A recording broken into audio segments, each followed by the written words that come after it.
You know, honestly, 2017 has been a pretty good year for film fans. There has been more hits than misses, with every comic book movie really pleasing everyone. But unfortunately, 2017 will also be remembered as the year the Emoji Movie was released.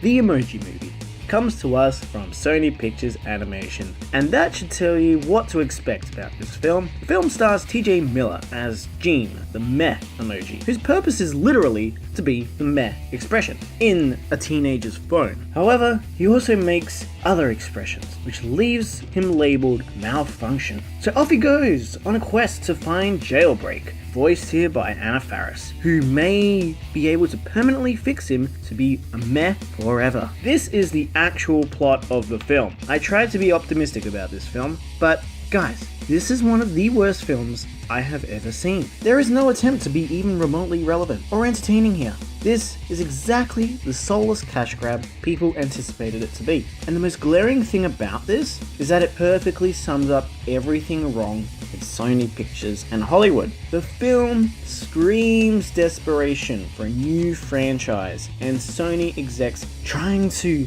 latch onto anything that millennial kids will find entertaining. It doesn't help that the movie borrows plots heavily from films like Inside Out, The Lego Movie, and Wreck-It Ralph. But rather than attempt to carve out its own unique, heartfelt story, it opts to be a soulless and cheap imitation of better films. The jokes don't land. I chuckled maybe 3 times throughout the film. Not even Patrick Stewart as a piece of shit, the shit emoji, could save this train wreck of a film. This is absolutely lowest common denominator humor, with very little attempt at something clever or smart to offer. Instead of sending maybe a message about people being addicted or attached to their phones all the time, we get probably one of the most by-the-numbers storylines that I've seen in recent memory. There is absolutely no attempt here to be anything other than surface level, relying on pandering to things that people recognize like Facebook, Twitter, Instagram. All these things are plot points at various points in the film.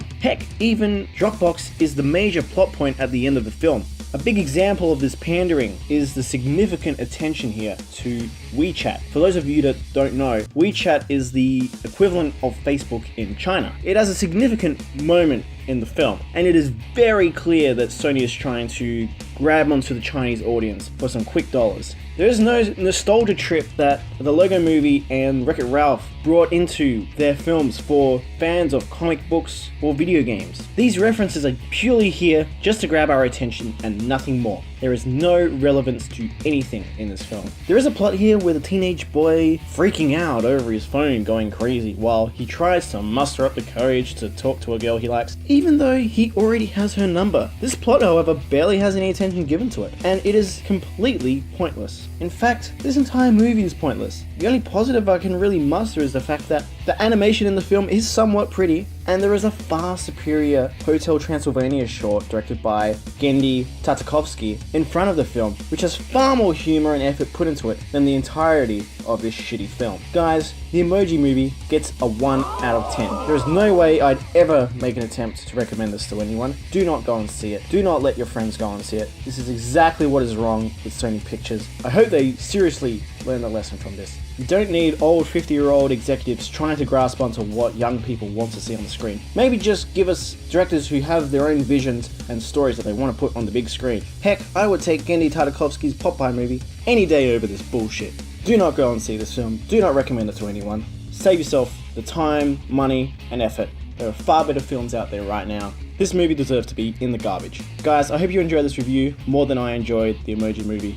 If you like this review, do remember to hit the thumbs up button, leave a comment down below in the comments section. Have you been unfortunate enough to see the Emoji Movie? If so, let me know your thoughts in the comments below. If you'd like to subscribe to the channel, do hit the subscribe button with a little bell next to it, which will remind you when the Mono Report uploads new content. And don't forget, you can follow the Mono Report on Facebook and Twitter at the Mono Report. Thank you so much, guys. Don't forget to stay right here for your Mono Fix. Bye, guys.